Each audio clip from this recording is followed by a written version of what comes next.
anges te conduisent,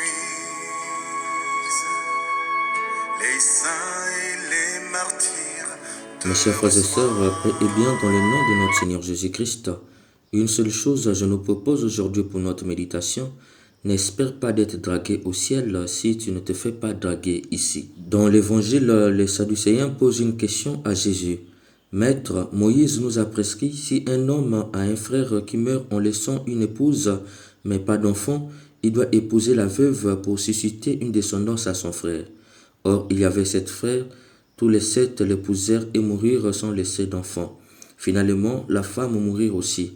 Eh bien, à la résurrection, cette femme-là, duquel d'entre eux sera-t-elle l'épouse, puisque les 7 l'ont eue pour épouse? Plusieurs éléments confus dans ces fragments. D'un côté, une femme anormale qui est présentée comme une femme normale.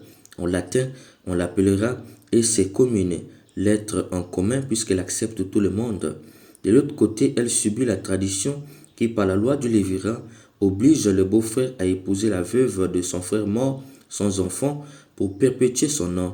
Cette femme victime de la loi de Lévirat, qui fait d'elle l'esse commune, l'être en commun, est présentée comme un alibi pour piéger Jésus, car les Sadducéens ne croient pas en la résurrection qui pour eux est une superstition. C'est pourquoi entre eux et les pharisiens, le courant ne passait pas, puisque les pharisiens, eux, croient en la résurrection. Mais Jésus va livrer une réponse divinement magnifique. Les enfants de ce monde prennent femme et mari, mais ceux qui ont été jugés dignes d'avoir part au monde à venir et à la résurrection d'entre les morts ne prennent ni femme ni mari, car ils ne peuvent plus mourir, ils sont semblables aux anges, ils sont enfants de Dieu et enfants de la résurrection.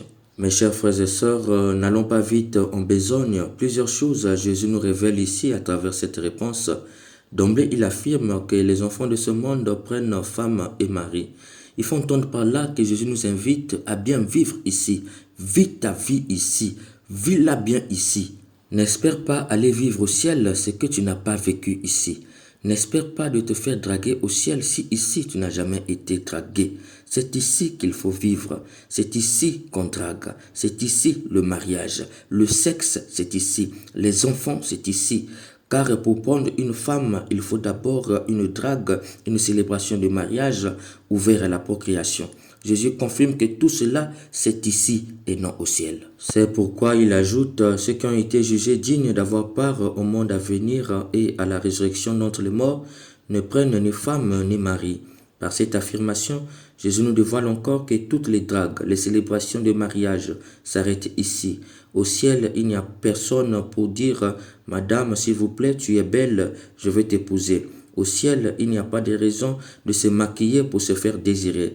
Les hommes n'ont pas besoin d'avoir de Range Rover pour se faire accepter par les femmes. Tout cela s'arrête ici.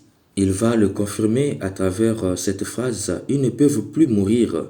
Par cette affirmation, Jésus met fin à l'idée de sexe au paradis. Ils ne peuvent mourir, il faut entendre par là la descendance. Toute naissance est appelée à mourir. Au ciel, étant donné qu'on ne meurt plus, il n'y a plus de procréation, c'est-à-dire pas de femmes enceintes au paradis, pas besoin de contraception ou d'insémination artificielle, ni moins artificielle avec conjoint, ni plus artificielle avec donneur. Il n'y a non plus de fécondation in vitro et transplantation d'embryons. Toutes ces théories de bioconservation et de parthénogenèse s'arrêtent ici. Au ciel, il n'y a plus de pulsions sexuelles. Par ailleurs, il ajoute, ils sont semblables aux anges, ils sont enfants de Dieu. Il faut entendre par là que les élus du ciel recevront leur existence de Dieu. Qu'est-ce à dire? Jésus nous révèle ici qu'il ne faut pas avoir peur. La vie du paradis n'est pas ennuyeuse, elle est bien supérieure à la vie d'ici-bas, puisqu'il s'agit de la vie en Dieu.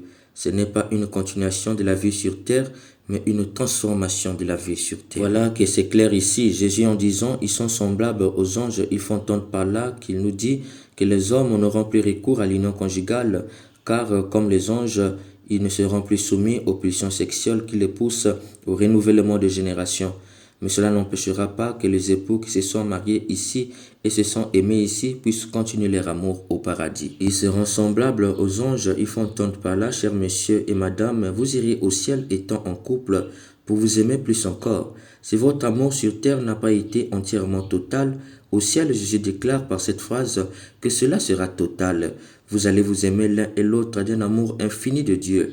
Il faut entendre par là que vous serez bien ensemble au paradis, sauf que plus besoin de pulsions sexuelles, puisque l'amour de Dieu vous comblera totalement. Mes chers frères et sœurs, Jésus vient par cette réponse enlever le flou dans nos têtes. Il est le Dieu des vivants. Il faut entendre par là que tous ceux qui auront part à la vie éternelle vivront par Dieu. Tu es célibataire, tu le seras au ciel, mais en Dieu. Tu es prêtre, tu le seras au ciel, mais en Dieu.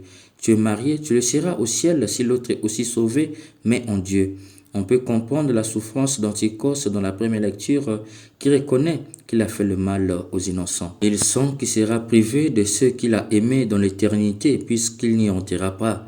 C'est pourquoi dans la suite, on nous montrera qu'il va chercher à réparer ses torts, puisqu'il est strictement interdit de manquer de participer à un tel royaume. Chers bien-aimés, nous nous révérons au ciel comme ici, nous saurons que là-bas c'est tel et vice-versa. La joie de l'humour sera encore plus grande là-bas. J'ose même croire que nous assisterons à une partie de football au paradis, mais en Dieu. Nous assisterons à une partie de comédie, mais en Dieu. J'ose croire aussi qu'il y aura des concerts au ciel, puisque Jésus nous garantit que tout ce qui est ici, se fera là-bas, mais d'une manière transformée.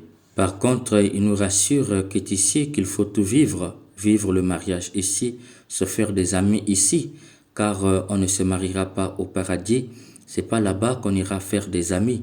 Les amis, nous les commencerons ici pour aller continuer là-bas au ciel.